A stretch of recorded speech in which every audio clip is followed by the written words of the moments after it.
अखिलेश यादव के यहाँ पर मुर्दाबाद के नारे भी लगाते हुए लोग नजर आए। तो दिल काट के देखूं मैं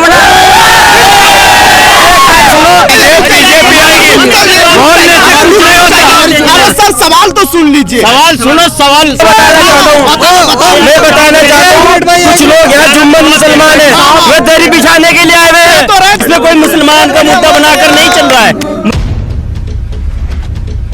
नमस्कार, द इंडिया टीवी देख रहे हैं आप। मैं हूं आपके साथ सद्दाम करीमी। सहारनपुर में मौजूद है और 2022 का डुगडुगी बजने को तैयार है और असदुद्दीन ओवैसी साहब भी अपना एक वर्चस्व तैयार करना चाह रहे हैं। यहाँ पर कुछ समर्थक है, पतंग उड़ेगी या कटेगी खुद उन लोगों से समझेंगे, समझाएंगे आपको। क्या नाम है बाबू आपका? मुसाहिद। अच्छा, पतंग उड़ेगी कि कटेगी? उड़ेगी, उड़ेगी और हमेशा उड़ेगी। कैसे उड़ेगी? रोड उड़ेगी, कैसे उड़ेगी? ये बताओ कि असदुद्दीन ओवैसी साहब यहाँ आ रहे हैं, क्या लग रहा है, उनका क्या भविष्य दिख रहा है? मैंने बहुत तगड़ा बहन हूँ और उन्हें आगे में इनके ना दिल काटे देता तो दिल काट के देखूं बन के तूफान हिंदुस्तान पे छा रहा है, बन के तूफान हिंदुस्तान पे छा रहा है। बैठ वालों कर लो स्वागत की तैयारी, 12 बजे हैदराबाद से सुल्तान आ रहा है। लग रहा है, कह रहे कि ओवैसी साहब के रैली में भीड़ तो होती है, वोट में तब्दील नहीं होगा। ये तो वक्त ही बतलाएगा, ये तो वक्त बतलाएगा जी, ये वक्त बतलाएगा, ये वक्त बतलाएगा। जो लोग ये कह रहे हैं ना, ये उनको मुंह पे जवाब देगा। वक्त आने पे जवाब दिया जाएगा कि कौन वोट में तब्दील होता है, कौन नहीं होता। ये तो वक्त बतलाएगा। लग रहा है आप ओवैसी साहब जो अपनी हिस्सेदारी को लेकर वो मजबूत है, मुसलमान को मुत्तहिद कर पाएंगे। देखिए, मुसलमान को मुत्तहिद करने का मुद्दा नहीं है। इसमें जिस कौम का, जिस बिरादरी का, जिस मजहब का भी इसमें अपमान हुआ है, वो तमाम को मुत्तहिद करके और उनका हक दिलाने की बात कर रहे हैं। इसमें कोई मुसलमान का मुद्दा बनाकर नहीं चल रहा है। मुस्लिम मुद्दा नहीं, वो आपने देखा भी होगा सर, समाज सम्मेलन के नाम से बना तो ओवैसी साहब मुसलमानों की बात करते हैं ना? नहीं, ये आपने किसने कहा आपको? मैंने पूरी स्पीच सुना है। नहीं, स्पीच नहीं। आप देखिए, लोकसभा के अंदर जब भी बोलते हैं वो उस मुद्दे को लेके बोलते हैं जो आपके लिए और पूरी कौम यानी हिंदुस्तान के लिए हित में सही होता है, उसी को लेकर वो आवाज उठाते हैं। ये कोई नहीं कि वो अगर वो आवाज इस चीज की उससे उठा रहे हैं, अगर वो इससे हटकर जाएंगे ना तो जाहिर सी बात कानून के दायरे से बाहर जा रहे हैं फिर वो, और वो कानून के दायरे में बात रह रहे हैं। इसका मतलब कानून ने इतनी हित दी है, उनको इतनी अथॉरिटी दी है जिससे वो तमाम के लिए।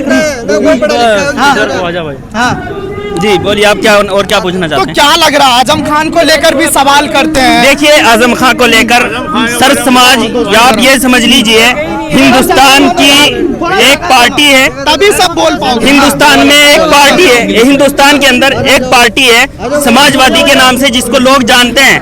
उस पार्टी ने उस पार्टी को उभारने में और उस पार्टी को उभारने में और उस पार्टी को उस मकाम तक पहुंचाने में आजम खान ने जो कुर्बानी दी है ना, आज आजम खान ने उसके बाद कुर्बानी देने के बाद जो एक लफ्ज उन्होंने मंच से कहा था कि आप हमारे दुश्मन के साथ अपना हाथ मिला रहे हैं, हमारा कलेजा है मुख्यमंत्री जी, हमारा कलेजा है, ये अल्फाज उन्होंने कहे। तो ओवैसी साहब आजम खान को छुड़वाएंगे? एक बात और आगे मैं कहना चाह रहा हूँ। दूसरे उन्होंने जो बयान दिया, वो बयान ये दिया कि मैं मुसलमानों के हाथ में कलम और किताब देखना चाहता हूँ, मगर जब ये बयान दिया गया तो उनकी कुर्बानियों को फरामोश करके और उनको जेल के अंदर डाल दिया गया। क्या और नेताओं के ऊपर केस नहीं है? इससे भी भारी भारी केस चल रहे हैं, मगर उनके ऊपर कोई क्यों सरकार के अंदर? आप एक युवा हैं, पहले आपसे मैं जानना चाह रहा हूँ, आप तो कह रहे हैं कि ओवैसी साहब हमारे दिल में है, तो दिल में ही तो है। जितवाएंगे या फिर दिल में रखेंगे? जितवाएंगे। अरे नहीं, जीतना तो बिल्कुल, अरे मेरी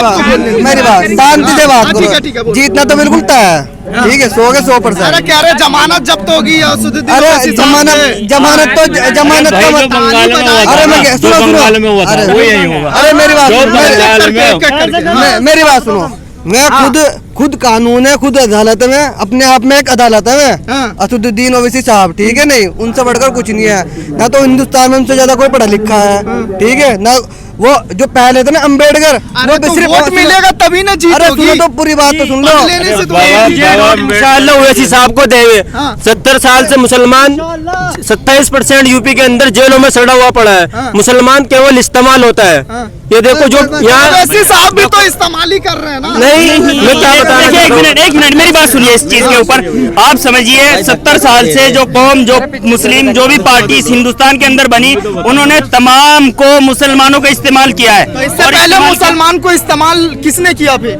बीजेपी भी उसमें शामिल है, बसपा भी उसमें शामिल है, सपा भी उसमें शामिल है, और पार्टियां जितनी बनी सबने शामिल किया है। एक सेकंड मेरी बात सुनिए। मैं भी मुसलमान हूँ, मैं भी मुसलमान हूँ, आओ दोस्त इधर आओ। हाँ। मैं भी मुसलमान हूँ, मगर एक बात बताओ, आप सीधा सीधा जो बंगाल में हमारे ना क्या नाम इसमें गए थे, बंगाल में जिस तरीके से मुसलमानों ने उन्हें, जिस तरीके से मुसलमानों ने वहां से ओवैसी साहब को नकारा, इंशाल्लाह इधर से भी इसी तरह नकारे। मैं बता इसका जवाब मैं देना चाहता हूँ। आप किसके समर्थक हैं? भाई साहब, बीजेपी जो है सीधा सीधा अगर जो ओवैसी को वोट देना तो सीधे सीधे बीजेपी आएगी। अच्छा जी, सीधे सीधे बीजेपी आएगी। अरे सर सवाल तो सुन लीजिए। सवाल सुनो, सवाल ठीक है कि हिम्मत रखो, मैं भी मुसलमान हूँ। आप लोग जो है मुसलमान थोड़े थोड़े सीटों पे लड़ेगा। शशि साहब गए थे, क्या हुआ था, कितने सूबे पर चुनाव हरवाया उन्होंने, वहाँ सरकार तेजस्वी यादव की बननी थी। अरे सुन तो लीजिए, जहाँ पर असदुद्दीन ओवैसी साहब जीते हैं ना, वहाँ पर बीजेपी के विधायक हारे, आपको पता है बिहार में? पता है मेरे को। अब ये बताओ, एक मिनट मैं बता रहा, बात कर लेने दीजिए। सरकार किसकी बननी थी वहाँ, हमारे से ज्यादा आप जानते हो। ओवैसी साहब ने वहाँ आप जानते हो नहीं जानते हो, सिर्फ वोट काटने की राजनीति है, इसके अलावा कुछ नहीं। आप मुझे सीधा बता दीजिए कि आप किसके समर्थक हैं? मैं तो भैया सीधा सीधा बता रहा हूँ, समाजवादी से बढ़िया कोई सरकार नहीं, सेकुलर पार्टी है समाजवादी। और रही आजम खां की बात, मेरी बात सुनिए, रही आजम खां की साहब की बात, आजम खान जेल में खान को फंसा रखा सब जिंदाबाद।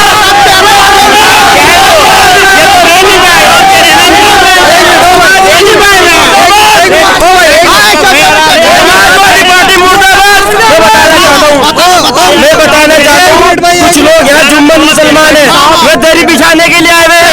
ये देखो, ये सब मुसलमान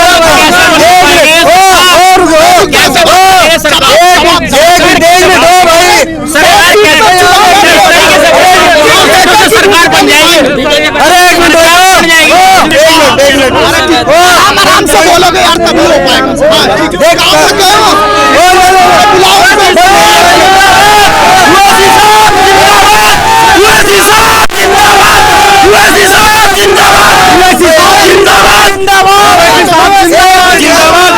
भाई एक मिनट यार, एक मिनट भाई यार, एक मिनट भाई रुको यार, मेरी बात सुन लो यार, तुम सुन ही नहीं रहे भाई यार, मेरी बात सुनो भाई।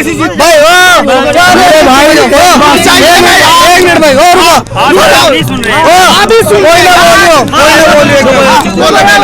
एक एक कर भाई मेरी बात सुन लो। ये जो रैली है, जो यहाँ प्रोग्राम हो रहा है ना, ओ भाई ध्यान से सुन लो, समझने वाली बात है, समझ लियो।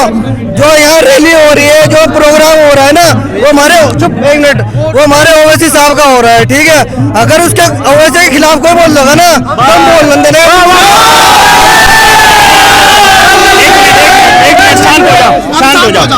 देखियो, आपने जो भाई अभी कह रहे थे ना, उनको ये नहीं मालूम कि ओवैसी को किस जगह से नकारा गया है और विधायक किस जगह से उसको जीता है। यानी वो बात कर रहे हैं बंगाल की और विधायक बता रहे हैं वो समाजवाद के बिहार के।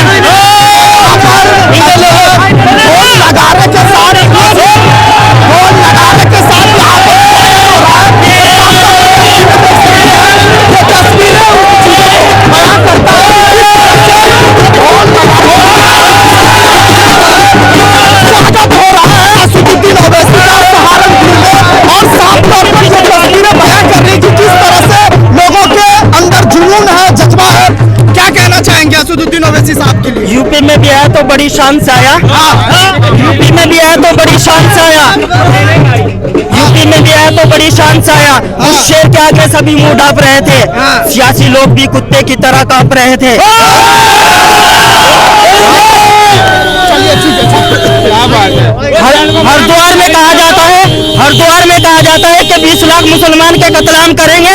हम कहते हैं भेंट से हम इस बात का गंतव्य करते हैं कि शहर के फूल अपने रात की रानी हमारी थी, शहर के फूल अपने रात की रानी हमारी थी, यही वो सरजमी है जिस पर सुल्तानी हमारी थी।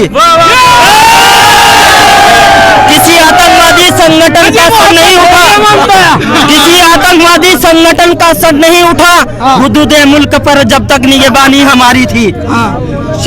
चलिए बहुत शुक्रिया आप तमाम लोगों का हमसे बात करने के लिए। तो आपने सुना किस तरह से असदुद्दीन ओवैसी साहब के बारे में वो कहते हुए नजर आए कि हम अपनी हिस्सेदारी ले रहे हैं, और उसके बाद वो साफ तौर पर अखिलेश यादव के यहाँ पर मुर्दाबाद के नारे भी लगाते हुए लोग नजर आए, क्योंकि ये लोगों का गुस्सा है, आक्रोश है अखिलेश यादव के खिलाफ, बीजेपी के खिलाफ। अब देखने वाली बात होगी कि अब उत्तर प्रदेश की सियासत पर कितना कुछ असदुद्दीन ओवैसी साहब कर पाएंगे।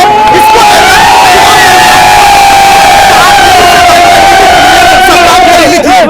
चैनल को लाइक, शेयर एंड सब्सक्राइब करें और बेल आइकन दबाना ना भूलें।